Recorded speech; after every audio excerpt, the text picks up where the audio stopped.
tuvieras que escribir el libro de tu vida, ¿cuál sería el título del libro? Sí, El experimento podría ser. A mí me da muchísimo miedo el vivir una vida que venga impuesta por una corporación o por algo con muchas reglas. Yo sí creo que venimos a experimentar, a crear cosas, a ser creativos. Hasta ahora la historia de mi vida ha sido un gran experimento, entonces yo creo que el título sería El experimento.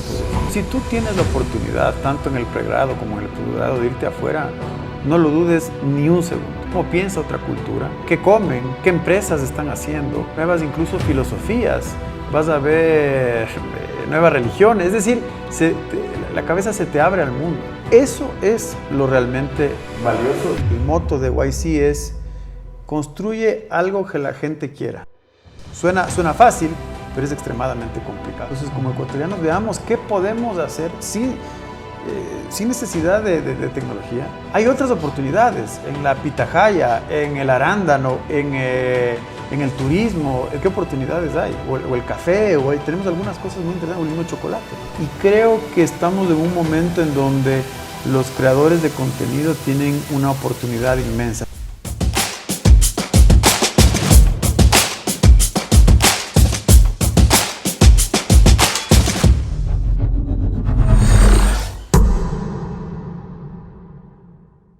Hola chicos, ¿cómo están? Bienvenidos a un nuevo episodio de Excitados. Y en esta ocasión traigo un personaje súper especial. Él es un académico, emprendedor serial. Además, es un creador de contenido. Acaba de sacar un proyecto de mentes, negocios de mentes. Es un podcast donde ha traído a personajes muy importantes del país. Con ustedes, Marcelo Albuja. Marcelo, bienvenido a mi podcast, Excitados. Tú eres un excitado más. ¿Cómo estás? ¿Cómo te sientes? Muy bien, muchas gracias, Santiago, por la invitación. Vamos a empezar por algo, conociendo un poco de tu vida. Para eso, algo que tú has de haber hecho, creo que muchísimas veces, vamos a hacer un elevator pitch de 45 segundos donde tú le vas a contar al mundo quién es Marcelo Albuja. Bueno, yo soy una persona curiosa, yo diría, soy una persona curiosa que he experimentado con algunas cosas. Actualmente, bueno, me definiría, o mi rol es de profesor, soy director de una maestría en el IDE Business School, soy emprendedor también, soy esposo, soy padre y, como te decía, un curioso. Y ahora, como dijiste, también me lancé al mundo de la creación de contenidos. Y hace un año estoy con este proyecto del podcast también. Entonces, digamos que un comunicador, si es que esa es la palabra, ¿no? Me encanta, Marcelo. ¿Cómo saltaste de ingeniería industrial y te enfocaste a las carreras de administración, de gestión? ¿Cómo fue ese salto? A ver, a mí siempre me ha gustado la ingeniería, creo que sí he sido bueno con los números, pero yo quería seguir en la universidad una carrera que sea ingeniería, pero que también esté muy cerca del mundo empresarial. Entonces, por eso decidí estudiar ingeniería industrial. Entonces, si bien es una ingeniería fuerte, numérica, pero está también muy ligada con la empresa, ¿no? Y un poco ese ha sido mi camino, ¿no? Siempre como estar en esos dos mundos, en el mundo, si quieres, mucho más riguroso, y también el mundo práctico, que es la empresa. ¿Seguiste ingeniería industrial? ¿Hiciste algún invento, alguna patente, por ahí algo? No he llegado a tanto. No has llegado. Sí. No has hecho ahí travesuras. No he hecho así, no he llegado a tanto, la verdad. ¿Cuál fue el mayor ingenio que hiciste, no sé, en la universidad, en algún proyecto, lo más loco que hiciste? Yo creo que lo más loco, ya en la ingeniería nos enseñaron a programar, ¿no? Cuando estamos hablando de C++, por ejemplo. Entonces, creo que, bueno, ahora ya es algo muy básico, muy común, pero los primeros programitas que uno hace en la computadora, en C++ o esos lenguajes, ahora está muy en boga Python, por ejemplo, pero cuando tú codificas en una computadora y luego ves el resultado, eso es increíble, ¿no? Entonces, me acuerdo de algunos proyectos en ese sentido de programación que incluso parecen como magia. O sea, es increíble. Tú le das órdenes a la computadora y luego la computadora te da un programa, una aplicación que incluso lo puedes subir a la web. Entonces, creo que por ahí han sido las cosas más avesadas que he hecho. O sea, capaz te equivocaste de carrera, hubieras preferido una ingeniería en sistemas, ingeniería en software. Sí, a ver, yo creo que sí, a veces pienso y digo, me hubiera gustado irme por ese camino, pero no me arrepiento, ¿no? Casi de lo que he hecho no me arrepiento porque me gustó lo que hice. Es una carrera espectacular porque complementa muchas cosas, entonces no me arrepiento. Marcelo, ¿cómo llegas a Uber Eats? A ver, yo tuve la oportunidad de ir a hacer una maestría en los Estados Unidos, en la Universidad de Columbia en Nueva York, y ahí conocí a mucha gente muy interesante. Y entre esos amigos brasileros que al regresar a Brasil fueron contratados en Uber. Entonces yo regresé luego de mi maestría acá al Ecuador y siempre estaba inquieto con este mundo de las startups, de la tecnología, y Uber Eats iba a lanzar en el Ecuador, justo. Entonces yo apliqué a ese puesto y un amigo brasilero me recomendó. Y lo bueno de Uber es que abre mucho las puertas cuando eres recomendado. Obviamente pasas por un proceso riguroso y así es como yo entro a Uber Eats. Justamente necesitaban a alguien que ayude a lanzar el mercado. Entonces yo fui junto a un equipo los que lanzamos Uber Eats aquí en el Ecuador. Ah, ok. No entraste todavía como Territory Manager, ¿no? Estabas en otro cargo.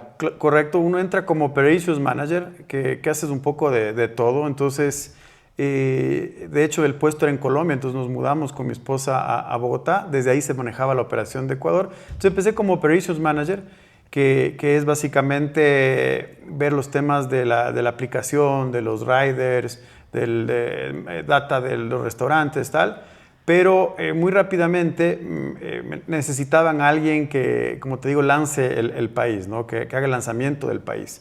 Entonces me dijeron, mira, tú conoces bien el mercado, ¿por qué no lideras este tema? Entonces, como te digo, junto a un equipo lanzamos la operación. Entonces, claro, empiezas como Operations Manager, pero rápidamente tuve la oportunidad de subir y liderar y ser el Territory Manager. Cuando lanzas un país, haces un montón de cosas, es como un emprendimiento, es como una startup, ¿no? Hablas con los riders, hablas con los restaurantes. Y tú te encargas de eso, o sea, básicamente como el CEO de un país, básicamente. Exactamente, entonces, ya. Obviamente ya vienes con la tecnología, que eso está centralizado en Estados Unidos principalmente, vienes con la tecnología, pero luego te dicen, hoy tienes que lanzar el país, así que no tienes mucha oportunidad de preguntar mucho, porque te sueltan las riendas y tú tienes que ver cómo lo haces, ¿no? Entonces es una startup definitivamente, con la diferencia de que tienes ya un buen producto tecnológico detrás, obviamente, ¿no? ¿Eso fue en qué año? Soy pésimo para los años, pero eso fue en el 2017 más o menos. Ya, ok. Todavía ahí estaba Globo en Ecuador, todavía no se dio la compra de... Correcto, llegamos al mismo momento, ¿no? Globo y nosotros casi que entramos en el mismo momento. Ya. ¿Qué aprendiste de la cultura de Uber? Las buenas, vamos por las buenas. Vamos por las buenas.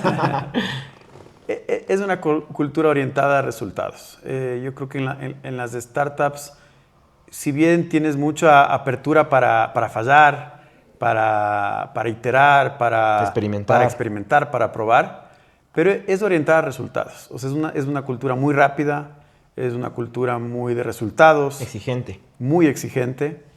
Y ahí no hay espacio para las excusas. Es decir, te mandaron a lanzar un país y tienes que hacerlo. Y entonces sí se necesita gente muy proactiva, ¿no? Entonces yo creo que a diferencia de una corporación tradicional en donde ya todo está marcado, las reglas están claras, aquí tú tienes que ir creando en el camino las reglas, ¿no? Entonces uno piensa en Uber, claro, es una empresa gigantesca, pero todavía, al menos en el momento en que yo estaba, se maneja como una startup. Entonces es una cultura muy exigente, muy rápida y orientada a resultados principalmente. Hay varios mitos, ¿no? de la cultura y ahora que tenemos a una persona que viene de acá de Uber, siempre he escuchado esto en algunos podcasts, me encanta el tema de podcast y he estado muy abierto al tema de Uber también. Dicen, ¿no? Y ahí sí ya desde la fuente. Si no tienes ningún problema de confidencialidad con ellos, me imagino, o ¿no? Depende de la pregunta. Pero Dice, bueno, son verdad los mitos de Uber, ¿no? Por ejemplo, una vida desenfrenada, loca, ¿sí? ¿O no se dio mucho eso en...? Sabes que hubo un momento antes de que yo entre a la compañía que había ese mito, que sinceramente no sé si es que es verdad o no. Lo que sí puedo digamos, contarte es que me decían, nuevamente, antes de que yo entre, que habían unas fiestas, principalmente en Estados Unidos, unas fiestas muy interesantes, incluso en las fiestas de aniversario de Uber o lo que fuera. Estaba el CEO, ¿no? Travis, que era el CEO y fundador, e invitaba a estrellas de la música, ¿no? Entonces, no Taylor Swift, pero casi, ¿no es cierto? Claro. Entonces iba a la fiesta una especie de Taylor Swift, o sea, una figura de ese calibre. Y claro, la fiesta era, me contaban, una fiesta muy buena, ¿no? Ya. No llegué Nunca te invitaron. No, lo que pasa es que ya cambió un poco la cultura cuando yo llegué. ¿Por qué? ¿Sabes por qué? Es importante esto porque ya cuando yo entré, sí hubo... Ya se dio un caso grave, ¿no? De Susan, que hizo la denuncia de acoso laboral por parte de los principales directores. Exactamente. A raíz de eso, entonces como que se bajó el volumen a este tipo de cosas, ¿no? Yo creo que... ¿Pero te hubiera gustado no vivir esa época de Uber? Imagínate ir a una fiesta con Taylor Swift, ¿quién le va a decir que no, no es cierto? Entonces, pero justamente a raíz de ese caso que hubo, eso por un lado, y por otro lado, que ya Uber se preparaba a salir a bolsa. De hecho, cuando yo estuve ahí en Uber, salimos a bolsa, ¿no? Esto es en el 2019, si no me equivoco.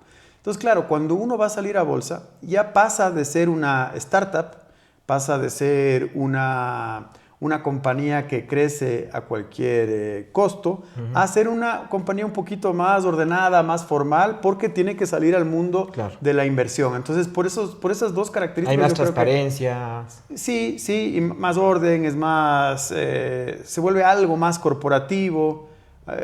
Sí. Regresamos 2 pasitos atrás.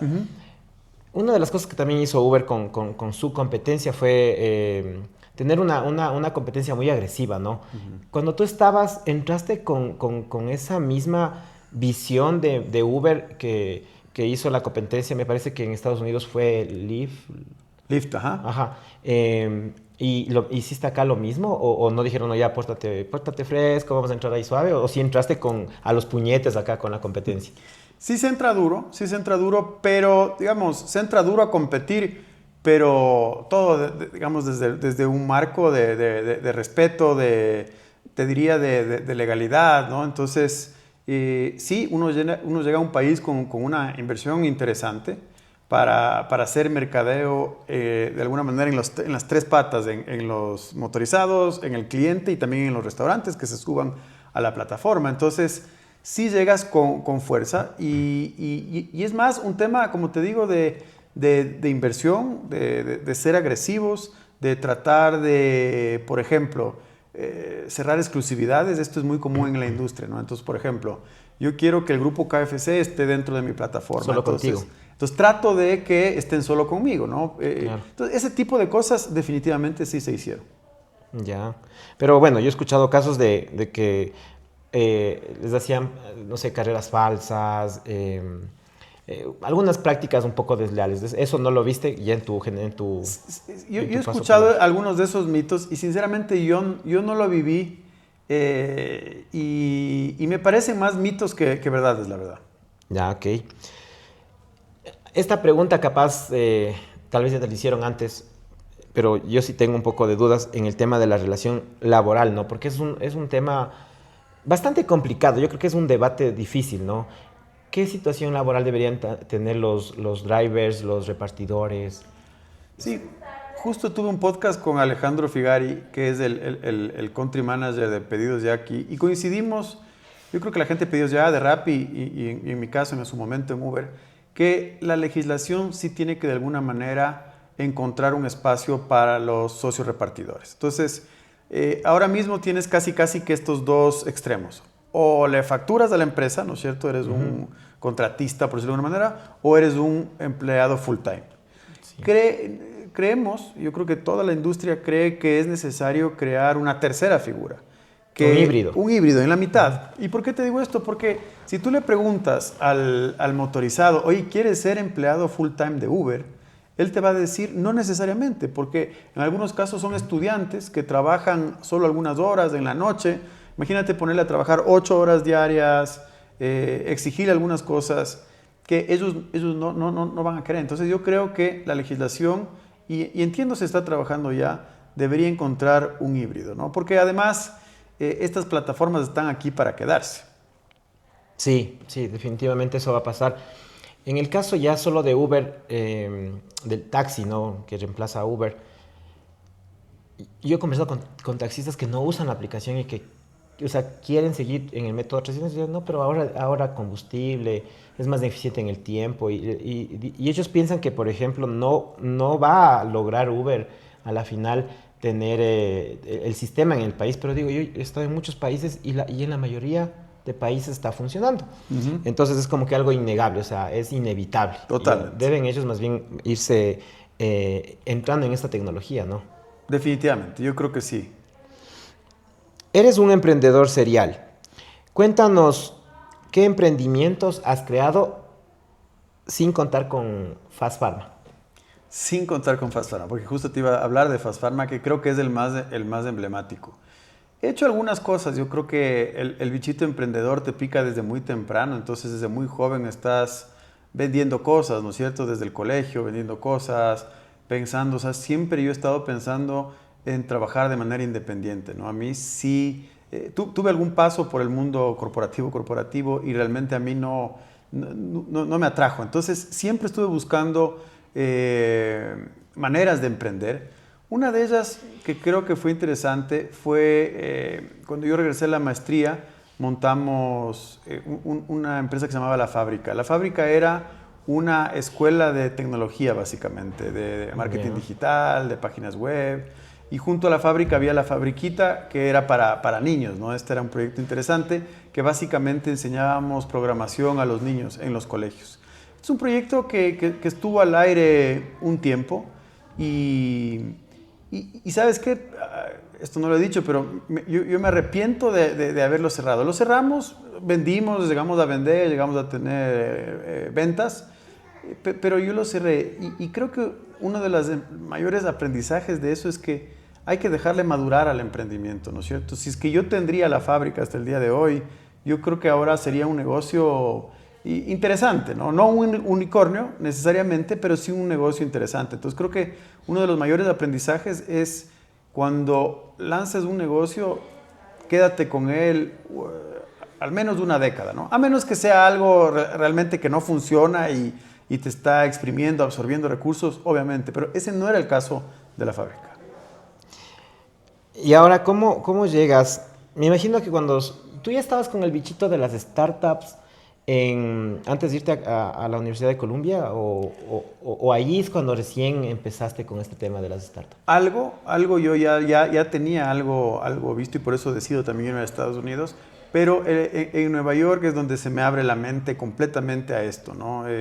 Acuérdate, yo me fui, te decía, yo soy malo para las fechas, pero me fui en el 2015 más o menos, entonces era el boom de todo esto también, ¿no? Y Silicon Valley era el epicentro, sin embargo Nueva York también tenía mucho movimiento startupero, entonces ahí definitivamente yo tomé algunas clases, conocí a alguna gente y es ahí donde definitivamente digo, oye, este es el camino, ¿no? El emprendimiento en base tecnológica. Ya. ¿Y cómo llegas a crear tu primera, entiendo que es tu primera startup, es una Health Tech, Fast Pharma, ¿no? Uh-huh. ¿Fue como un proyecto de la universidad? ¿Cómo llegaste a...? Fast Pharma nace después de Uber. Entonces yo estaba, como te decía, trabajando en Uber en Bogotá y llega la pandemia. Esto es el 2020, llega la pandemia y con un par de socios estuvimos conversando ya algún tiempo y decíamos, oye, ¿por qué no montamos un Uber pero de farmacias, de medicamentos? Y claro, en la pandemia todo el mundo estaba desesperado por buscar medicamentos, mascarillas, alcohol, etcétera.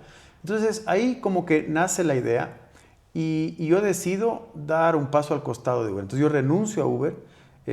Por dedicarte 100% al por proyecto. dedicarme 100% al proyecto. Obviamente los inversores, que fueron mis socios, dijeron vamos a meter un poco de capital para asegurar al menos el salario del equipo inicial. Entonces, claro, yo me lanzo de Uber, me salgo de Uber y regresamos acá al Ecuador.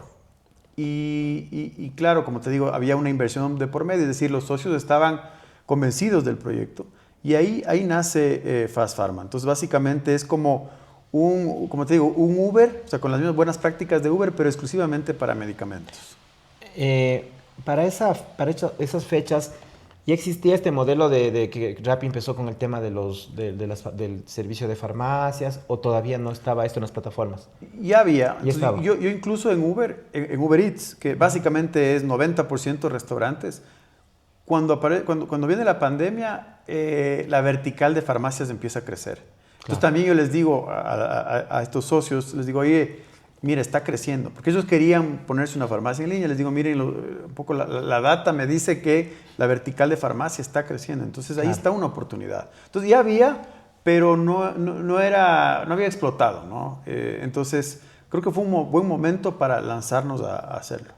Ya, ahí levantaste capital con socios tuyos cercanos que me imagino que no te hicieron mayores requisitos, no sé. Claro, no, ahí se levantó con gente cercana, se levantó un poco de capital para lanzar. Family, friends. Exactamente, dicen family, friends and fools, ¿no? Fools siendo los tontos que te entregan la plata, pero claro, son proyectos que son una idea a la final, ¿no? Con esta idea de las farmacias, ¿ya formaste la empresa? ¿Todavía a la actualidad está funcionando? ¿Funciona? Ya no funciona. Ya no funciona. Ya no funciona. Fuimos de alguna manera, fuimos absorbidos una parte por Farmaenlace, se llevó a nuestro equipo, nos compró el inventario, pero sí, operamos Fast Pharma por 3 años, pero definitivamente decidimos cerrar la operación. Pero me imagino que en ese tiempo te iba bastante bien por el tema de la Nos fue pandemia, bien por la pandemia, sí. Fíjate que nosotros empezamos muy pequeños. Empezamos vendiendo por WhatsApp. Entonces teníamos una pequeña bodega en Cumbayá, una farmacia bien chiquita en Cumbayá. Montamos ahí una farmacia, de hecho compramos una franquicia muy pequeña de una de estas grandes cadenas y nos pusimos una farmacia en Cumbayá. Ellos nos estoquearon con inventario y empezamos a vender a través de WhatsApp, con uno o dos motorizados. Y así, y así arrancó. Esa fue como la primera parte del negocio. Luego crecimos un poco más, nos fuimos a Quito, abrimos también operación en Guayaquil. Entonces el negocio caminaba. Sin embargo, nosotros sabíamos desde el día cero que este es un negocio, igual que el de Uber, igual que el de Rappi, de mucho volumen. Y para lograr esos volúmenes necesitábamos levantar fuertes rondas de capital. Y escogimos ese camino y eso lo hicimos, ¿no? Bueno, de ahí, con esta empresa, con esta startup, vas a Y Combinator. Sí, entonces empezamos, como te digo, con la farmacia pequeña, el WhatsApp, y aplicamos a Y Combinator. Ya.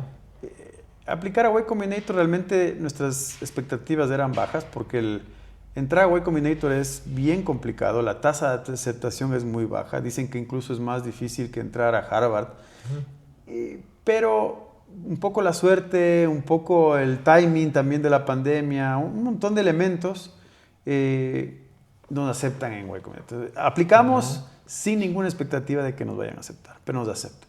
Entonces cambia completamente ya la historia de Fast Pharma, ¿no? De ser la farmacia pequeña vendiendo por WhatsApp a ser una startup ya mucho más visible, mucho más internacional y mucho más apetecida por inversores. Entonces, por entrar a Y Combinator, bueno, nos fuimos a Silicon Valley, pero por pandemia, Y Combinator normalmente es un programa que dura 3 meses en Silicon Valley, en California.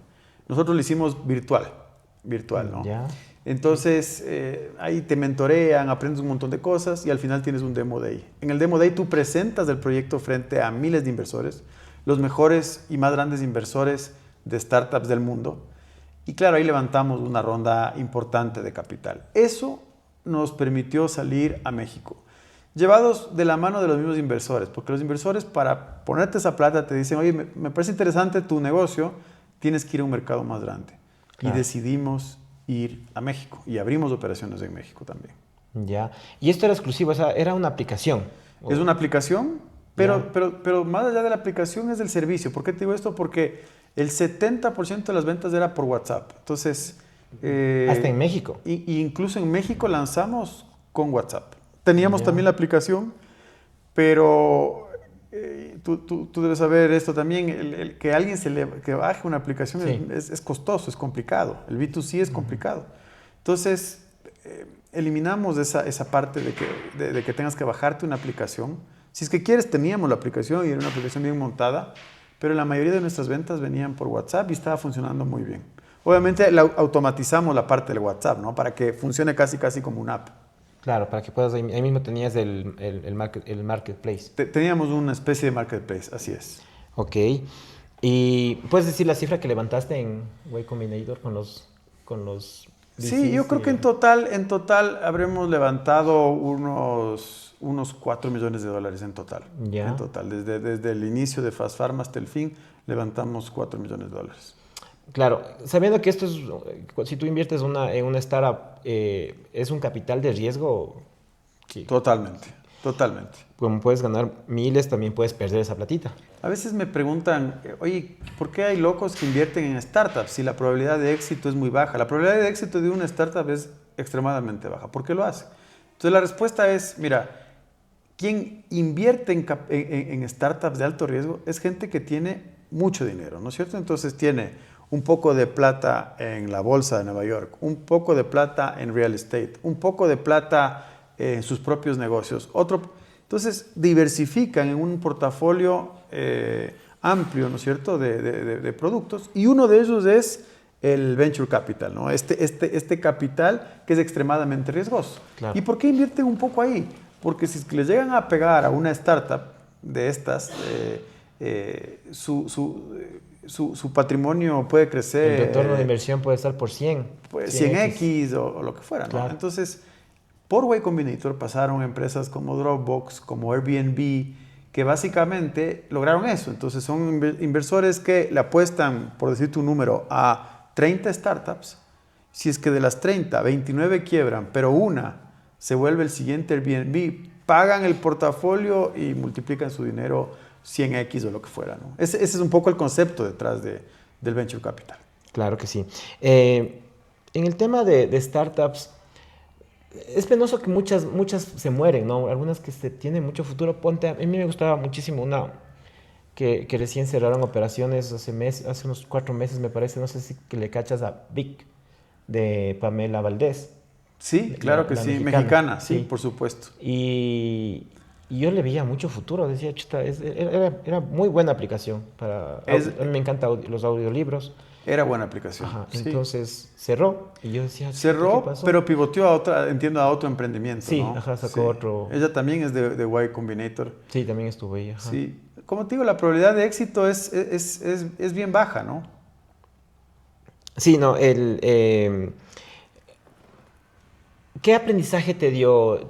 ¿Todavía tienes el bichito? ¿Quieres lanzarte en otra startup? No sé, ¿tienes otro proyecto? Sí. Sabes que, como te digo, siempre el bichito emprendedor va a estar ahí. Pero ahora estoy dedicándole mucho tiempo a ser creador de contenido. Es decir, ahora le estoy dedicando tiempo al podcast que se llama Negocios de Mentes. Es un podcast que nace en el IDE Business School, que es esta escuela de negocios, en donde yo estoy vinculado. Y empieza como un proyecto pequeño, pero empieza como a coger tracción en TikTok, en Instagram, se empieza a crear una comunidad. Y entonces yo veo que por ahí puede haber una oportunidad, ¿no? Yo siempre he estado vinculado a la educación, he sido profesor muchísimos años. Creo que una de mis fortalezas es comunicar mensajes complejos de una manera simple, tal. Entonces, ahí aparece una oportunidad y creo que estamos en un momento en donde los creadores de contenido tienen una oportunidad inmensa. Entonces, estoy bastante entusiasmado con este proyecto. Tengo otras ideas, pero en esa misma línea. y estoy, como te digo, dedicándole mucho tiempo a eso. ¿Y qué aprendiste? O sea, primero te pregunto, ¿sientes que Fast Pharma fue un fracaso para ti o no?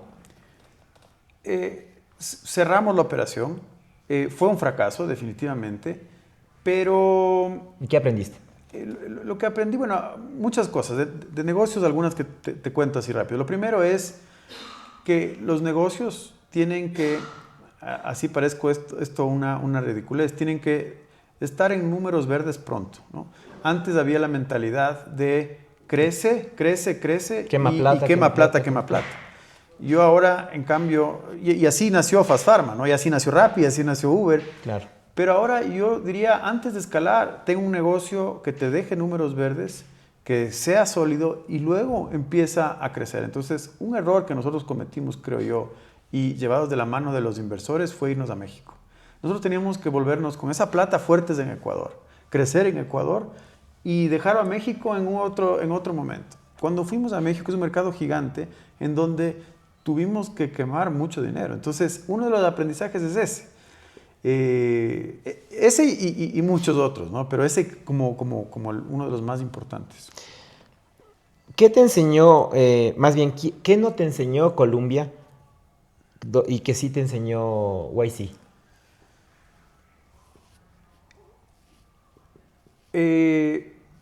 Mucha gente te va a decir que montar un negocio es realmente mejor que una maestría, ¿no es cierto? Es decir, estar en ese choque con el mercado, esa es la mejor escuela, sin lugar a dudas.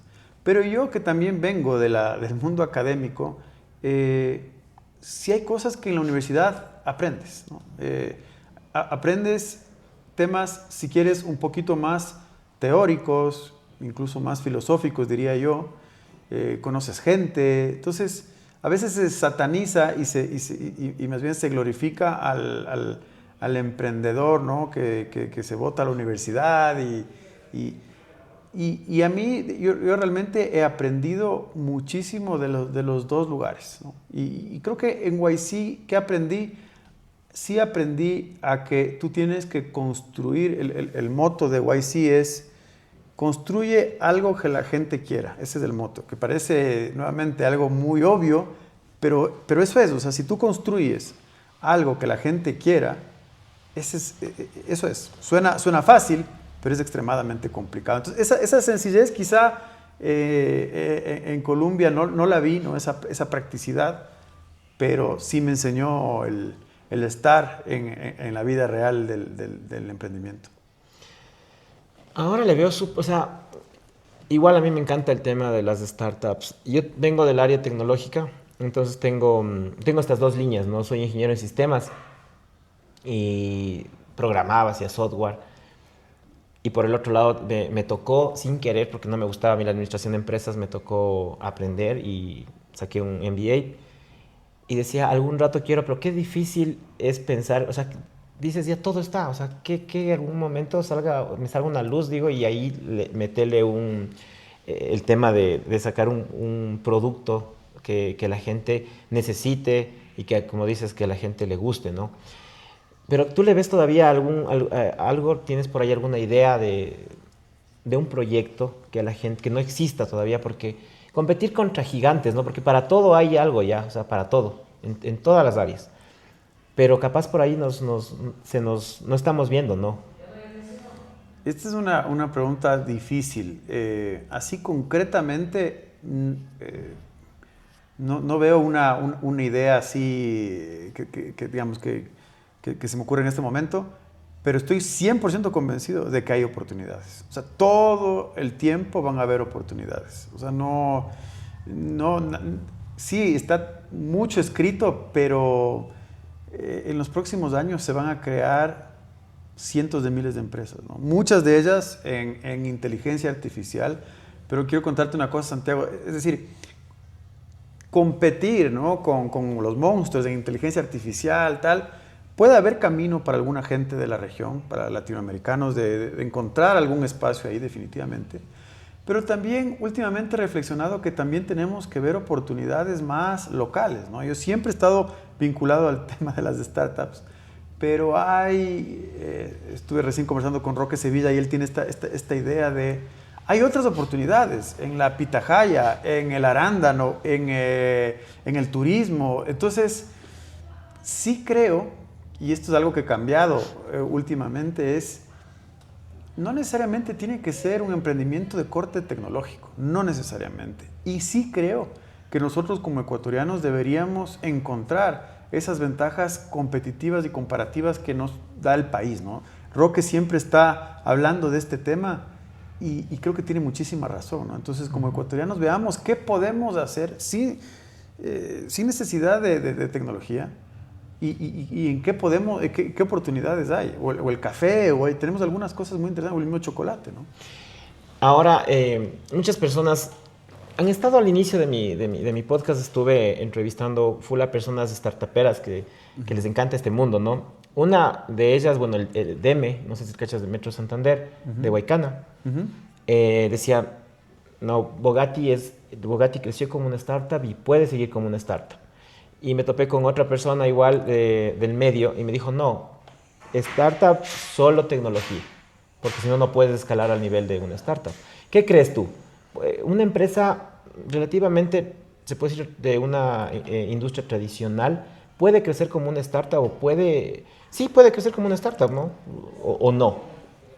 Por ejemplo, en el caso de Bogatti, yo creo que la respuesta es también un híbrido, ¿no? Entonces es traer las cosas buenas del mundo corporativo, el orden financiero, procesos, políticas claras, y del mundo de las startups, el tener equipos no tan jerárquicos, sino más bien planos, velocidad de innovación, no tenerle miedo al error, al fracaso. Entonces, yo sí creo que en tu caso podría haber, digamos, lo mejor de los dos mundos, ¿no? Pensar como startup en el momento de crecer, pensar como startup en el tema de la cultura, en el tema, como te digo, de la jerarquía, que no sea una jerarquía muy corporativa, pero también traer lo bueno del otro mundo, ¿no? Entonces yo sí creo que hay como tener la combinación de las dos, no es ni blanco ni negro. Más adelante vamos a hablar de este tema que también te encanta, ya te cuento más adelante. Pero ya continuando ya entrando un poquito al tema de negocios de mentes, ¿cómo decidiste crear este proyecto? ¿Por ego, propósito o estrategia? A ver, a mí siempre me han gustado los podcasts. O sea, yo soy un consumidor de podcasts desde que nacieron, yo creo, ¿no? Incluso te diría, yo soy consumidor de entrevistas mucho antes de los podcasts. Ahí tengo algunas personas que yo seguía como entrevistadores, ¿no? Antes desde la televisión. Me gustaban siempre me han gustado mucho las entrevistas. Luego aparece el tema de los podcasts y me empiezo a enamorar del tema.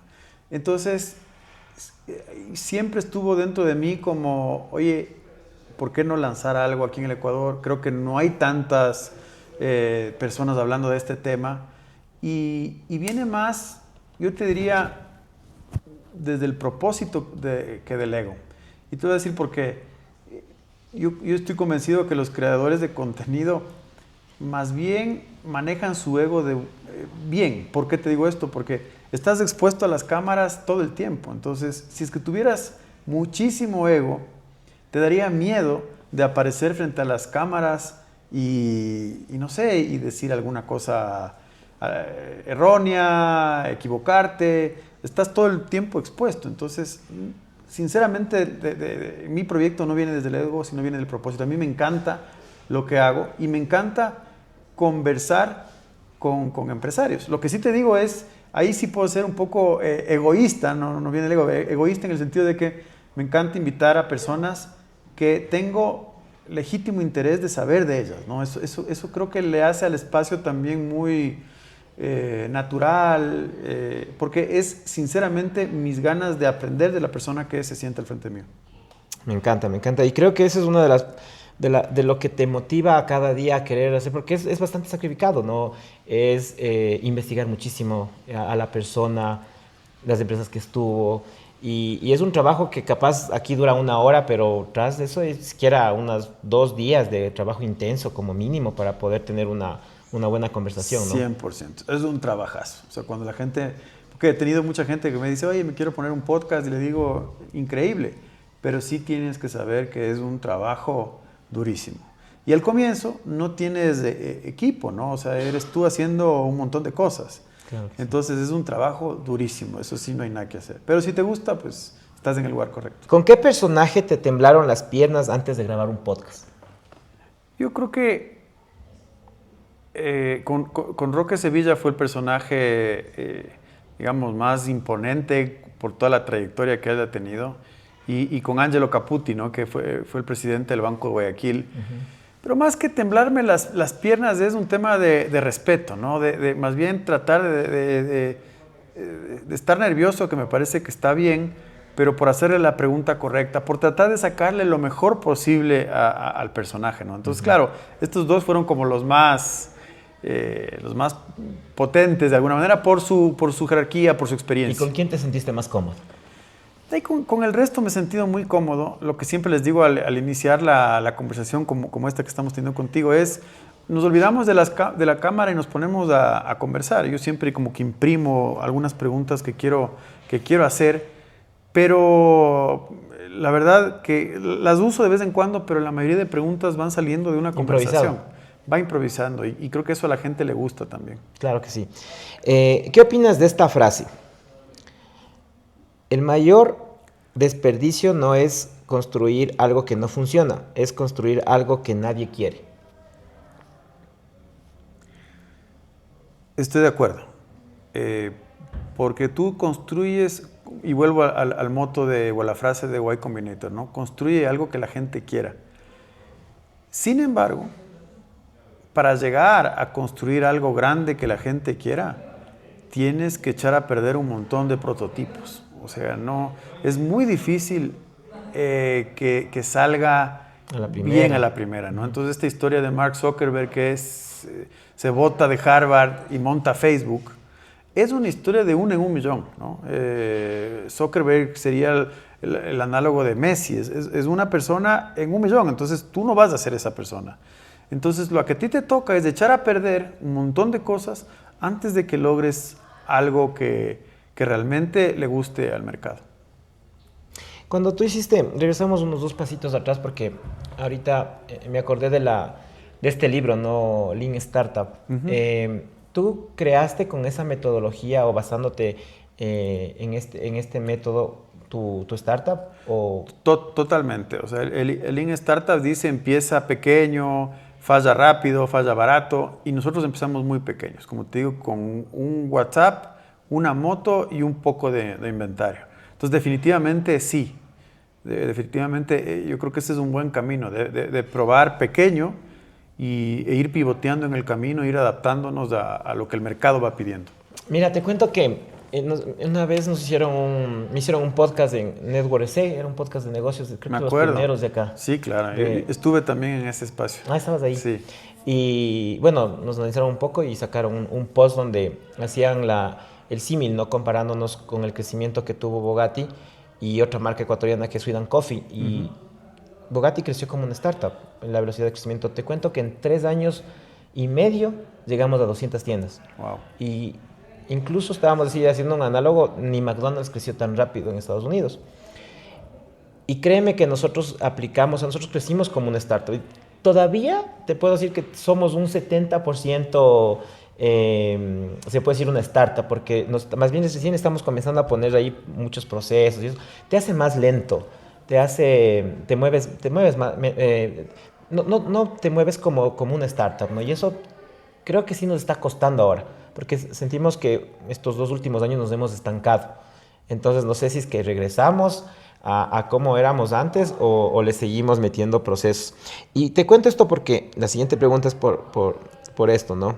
Que es algo muy parecido a la metodología y es el tema de, ¿tú crees que la planeación estratégica ha muerto? Yo creo que sí. Justamente estuvo también en mi podcast Alejandro Salazar, que es el autor del libro, se llama La estrategia emergente y la muerte del plan estratégico. Yo creo que ahora, y esto dice el libro, la estrategia de verdad es más emergente que planeada. Es decir, hacer ahora mismo el plan estratégico de Bogatti de aquí a 5 años, yo te diría, es una locura, porque el mundo está cambiando tan rápido y nadie sabe lo que va a pasar. De hecho, cuando tú me preguntaste, oye, ¿se te ocurre algún negocio, alguna cosa que pueda? Yo te diría, no tengo ni idea, porque nadie, absolutamente nadie sabe lo que va a pasar en el futuro, y peor en estos tiempos. Entonces, la estrategia es básicamente escuchar al mercado, estar alerta e ir navegando, ¿no? Ir navegando. Casi en tiempo real. En tiempo real. Eso realmente es estrategia. El plan estratégico como tal sí está muriendo definitivamente. Yo le seguía mucho a este tema desde antes, investigaba un poco el creador de esta teoría, podría decirse, fue Henry Mintzberg, que ahora le tropicaliza muchísimo. Alejandro, vi el podcast con él también, le sigo también hace unos años atrás a él, es colombiano. Es colombiano. Y yo estoy súper de acuerdo con eso, porque créeme que nosotros crecimos así. Imagínate que nosotros hubiéramos hecho un presupuesto, nosotros crecimos en los años de pandemia. Fuimos la única empresa que no cerraba locales y que abría tiendas en pandemia. Y justamente fue por eso, porque nosotros estábamos, como te digo, viviendo todo en tiempo real. Y yo te puedo decir que sí fue una gran experiencia, porque sin querer la pegamos, o sea, sin querer, ¿ya? Ahora muchas personas dicen, no, pero ¿cómo vas a saber dónde quieres ir? ¿A dónde vas a llegar? Necesitas hacer un presupuesto, y estamos en eso, ¿cachas? Entonces, yo soy un poquito más cercano a esta estrategia emergente que a la tradicional planeación estratégica. Ajá. Yo también. Sí. Bueno, la siguiente pregunta. ¿Qué mito de las escuelas de negocios matarías? Como tú, como docente, como profesor, con la experiencia que tienes como emprendedor, ¿cuál matarías de las escuelas de negocios? Los mitos, ¿no?, que se tienen. Ahora se está construyendo un mito en Estados Unidos de que no es necesario un MBA para triunfar, dicen, ¿no? Entre comillas pongo el tema de triunfar. Yo te diría que sí, que es un buen, que si es que haces un MBA es positivo, es decir, no solamente por lo que vas a aprender, sino también porque vas a hacer networking, porque vas a parar 2 años de tu vida, 1 año de tu vida a pensar, a ver nuevas cosas, a aprender, a conocer gente. Entonces, definitivamente yo creo que esa idea de que los MBAs o la universidad en general como que se está quedando atrás, nuevamente esta es una idea muy gringa, yo no estoy de acuerdo con eso. O sea, a mí irme a hacer una maestría, estudiar afuera, ha sido 100% positivo. O sea, no tengo ninguna objeción a eso. Sobre todo el networking que tienes, ¿no? También. Tú estudiaste en la San Francisco, por ejemplo. Me imagino que ahí tuviste las oportunidades de que capaz una persona que estudia, yo soy de Ambato, una técnica de Ambato, no tiene como una persona que estudia en la San Francisco. O te vas a Colombia y no tienes ese network que puedes conseguir con personas que están enfocadas en esa industria, en ese mundo, ¿no? Porque estar en Estados Unidos es otro mundo. ¿Esto tú recomendarías, o sea, hacer una maestría en otro país o en una universidad prestigiosa del Ecuador mismo por el networking, más que por el conocimiento? Yo recomendaría eso 100%. Yo, como te digo, vengo de la Escuela de Negocios del IDE, entonces aprovecho para hacer propaganda y decir, vayan a estudiar en el IDE, ¿por qué no? Pero si tú tienes la oportunidad, tanto en el pregrado como en el posgrado, de irte afuera, no lo dudes ni un segundo. Vas a aprender un montón de cosas. Vas a aprender la parte académica, por supuesto. Pero claro, ahora YouTube, Udemy, Udacity, puedes aprender. Pero es mucho más allá de eso, porque vas a conocer gente. Y no solamente el tema del networking en Santiago, sino vas a ver cómo piensa otra cultura, vas a ver qué comen, vas a ver qué empresas están haciendo, vas a ver nuevas incluso filosofías, vas a ver nuevas religiones, es decir, la cabeza se te abre al mundo. Eso es lo realmente valioso de salir a hacer algún estudio fuera. Así es. ¿Hay algo que te da miedo emprender? O sea, hay algo que todavía te da miedo emprender. Yo creo que ahora soy mucho más cauto, ¿no? Si me hacías esta pregunta hace unos años, yo te decía, no, o sea, yo siempre he estado como emprendiendo cosas, haciendo cosas nuevas. Ahora soy un poco más cauto y creo que esa cautela, no sé si viene del miedo de ciertos fracasos que he tenido antes, pero sí creo que soy una persona mucho más madura y, y que tiene más cautela al momento de lanzar un nuevo proyecto. Ya. Bueno, ya hablamos un poquito de que no sabemos qué va a pasar de aquí a 5 años, ¿no? En la industria. Pero, ¿qué crees que va a pasar? O sea, ¿qué es lo que no, tal vez muchas personas no estamos viendo y dicen, no, por acá va a ser el camino ahora? Sí, yo creo que esto también es una respuesta trillada, pero estoy convencido de que la inteligencia artificial va a cambiar el modo en que nos comunicamos, el modo en el que operamos con los dispositivos, en el modo en que trabajamos. Es decir, la inteligencia artificial sí va a venir a cambiar el mundo completamente, como vino y cambió el Internet. O sea, va a ser incluso, obviamente, aún mayor. Entonces, en los próximos 5 años el impacto va a ser increíble, ¿no? Entonces, por ejemplo, te pongo ahí algo que dice Elon Musk, que es esto de los robots, ¿no? Entonces, yo sí creo, y no porque yo lo diga, lo dice Elon Musk, que el robot, humanoides, ¿no es cierto? Robots van a estar en nuestro día a día como están las computadoras y como están los teléfonos. Entonces, estoy seguro Tú dices en 5 años. bueno, eso dicen los expertos. Entonces, 5 a 10 años. De 5 a 10 años vamos a tener robots que estén haciendo las tareas del hogar, estén cortando el césped, estén haciendo algunas actividades en fábricas, en trabajos, por ejemplo, en pozos petroleros offshore. Es decir, eso es un hecho, eso va a pasar. O sea, no vamos a tener, no sé, solo los grandes van a poder estar en esta industria, lucrándose de esta industria, porque ¿cómo hacemos para nosotros tener una fábrica de robots y comenzarle a poner inteligencia artificial y ponerle todo para que pueda sacar un producto? Porque los países desarrollados nos llevan años en esto. ¿Cómo puedes tú crear algo ahí donde haya tal vez un huequito en el mercado para sacar un producto? Yo creo que eso es complicado, yo sí coincido con eso, o sea, eso es complicado, pero también sí estoy convencido de que muchos programadores, por ejemplo, ecuatorianos van a estar trabajando, y de hecho ya lo están, tú sabes, ahora mismo ya hay programadores ecuatorianos que trabajan para empresas gringas muy potentes y están programando desde Ambato, desde Machala, desde Guayaquil, Loja. desde Loja. Son grandes programadores y están trabajando. Entonces, yo creo que sí, mano de obra va a estar metida en esos proyectos. Pero le doy la vuelta a tu pregunta y digo, oye, si es que los robots van a estar haciendo un montón de estas cosas, la gente va a tener tiempo para hacer otras cosas. Entonces, estoy pensando en los americanos, por ponerte, los gringos, van a tener más tiempo de viajar. Entonces, yo creo que le veo muchas oportunidades a Ecuador en el turismo. Vuelvo a esto que te mencionaba antes, ¿no? Entonces, sí creo que hay gente que va a lograr estar en este boom tecnológico desde el punto de vista de mano de obra muy calificada, pero también por el otro lado se vienen oportunidades diferentes. Turismo, por ejemplo.